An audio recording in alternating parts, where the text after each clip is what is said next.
All right. Let me take those off. I'm feeling good tonight. You know, just kind of everything's kind of feeling, those days you just gotta, hold on one second. Just gotta zip up the,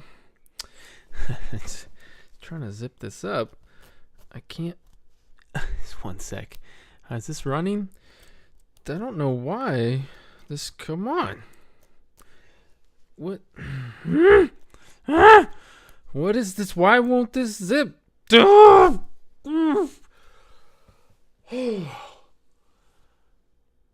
Anger. Let's talk about anger. Thank you, by the way. Leave your comments below. That's my best acting. Anger is a very powerful emotion. My name's Beau Flasher. This is another video in the video series about reality, our reality, the human body, things that we're not taught, things that need to be talked about, and I'm talking about them. I like doing it, and I don't see many other people, there's a lot of videos out there, there's a lot of videos online, but I don't know how many videos are really there to help people understand themselves on levels that are very difficult to see and observe. And as my dog tries to climb up, come on, you can do it. Yeah, up on the bed. Nice. So anger. What is anger? Well, anger is a very powerful emotion, and we feel as though anger allows us to regain control.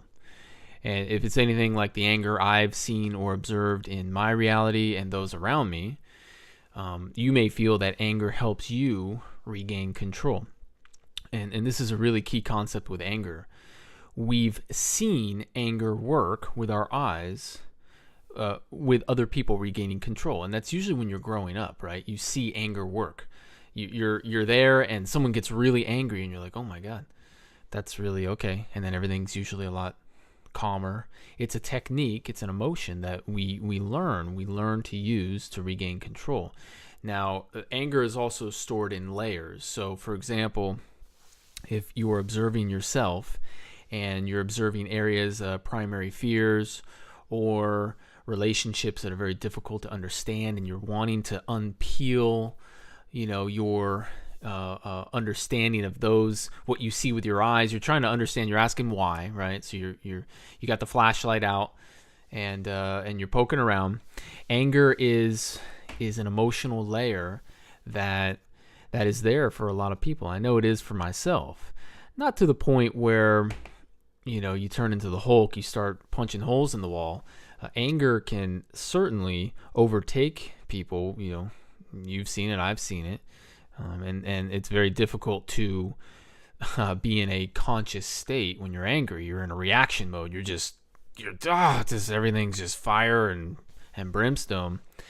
For me, when I feel anger, I can feel it coming, and I've been observing myself now for a while. Again, since I sliced open my wrist and sliced my 4 tendons in half, and began to understand layers of the mind, and again observing consciousness, reaching a place of consciousness, and then writing a book about it, which is at beauflasher.com or awayunseen.com. Anyway, so as you begin to understand yourself more, you'll see that there's different layers. And for me, when it's a relationship that, say, is difficult to grasp, say with me and my mother, right? There's a lot of layers of anger there that are subdued, and that doesn't have any reflection on her as a person. It's the way that I perceive a relationship. And that usually, okay, not all the time, but for me, roots to a primary fear. So if a primary fear is held in another's eyes, or your primary fear is spawned in a moment of trauma or observation when you're very young, while observing someone else or reflected through their actions, you may find that anger is an emotional layer or an emotional bridge to cross to enter into new areas of your mind. So, for example, another example, as you begin to reflect upon your reality and use consciousness as your guide and asking why, you'll see areas of your own mind that and that's just how it is. You sit there and you create a space for it and you ask why do I feel the way I do? You slow down. When you begin to feel, you lose control. I'm going to talk about this in a later video about how to access areas of the mind. But for me, I like to blur my focus and relax my eyes and just slow down. And in those moments, I'll begin to feel. And the mind will use layers of emotions in your own body against you to protect these very painful areas that you block. So that's a very wild concept. We feel that anger is just, hey, you're sitting there and somebody breaks your thing. You're like, hey, what are you doing? Right? It's more a reaction thing. But anger can be stored, right? It can be almost like a blockade. It can be stored to prevent you, by choice, you create your own mind, prevent you to view areas that are very painful for you to view, that are rooted in your primary fears. And so anger is used by those who have seen anger work, right, to get control back. That's really important. It's observed. Anger is observed and it's chosen. And it's easily accessible. That's the thing about anger. It's a very powerful emotion. If for example, a large family and the kids are going crazy, someone chooses, okay, everybody, relax. And anger, right? Raise volume, accessing emotion. It's a way to regain control. Okay? And we choose it. And I know that I've observed it in others and certainly chosen it myself. And it's not wrong to be angry. To be in a reaction mode where you're almost taking anger to the next level and you're belligerent and you're adding it with actions and physicality, that's a different thing, right? Maybe one may choose to observe that in themselves. But to feel angry and to feel a rush of emotion that is overwhelming is not wrong. It's not wrong to feel. You may choose to feel.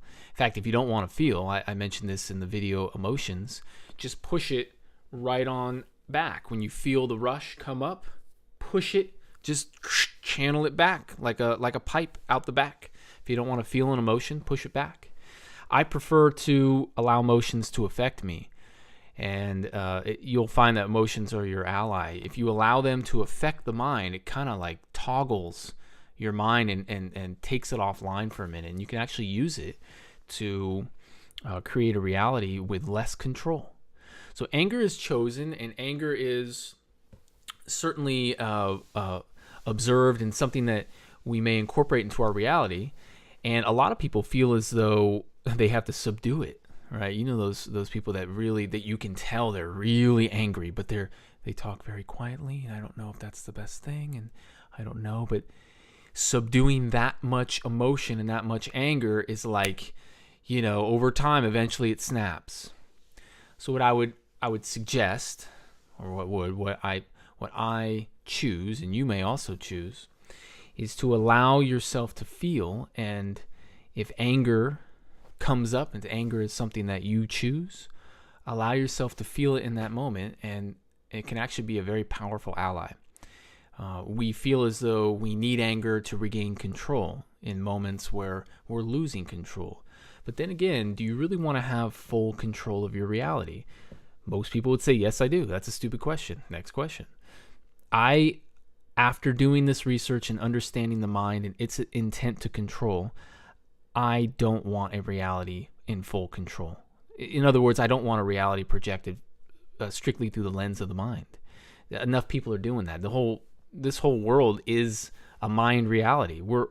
We have the choice to ascend to a reality without the mind. That's the whole deal. Let's ascend. So, Anger can actually help you see yourself. And choosing anger and choosing to allow anger to rush up and affect you is not wrong. We feel as though we've seen it in others, and it's certainly a powerful emotion. Okay. Well, let me see if I can get my zipper. Well, I'll do that later. Thank you for joining me again. Visit beauflasher.com, awayunseen.com, and look forward to more videos.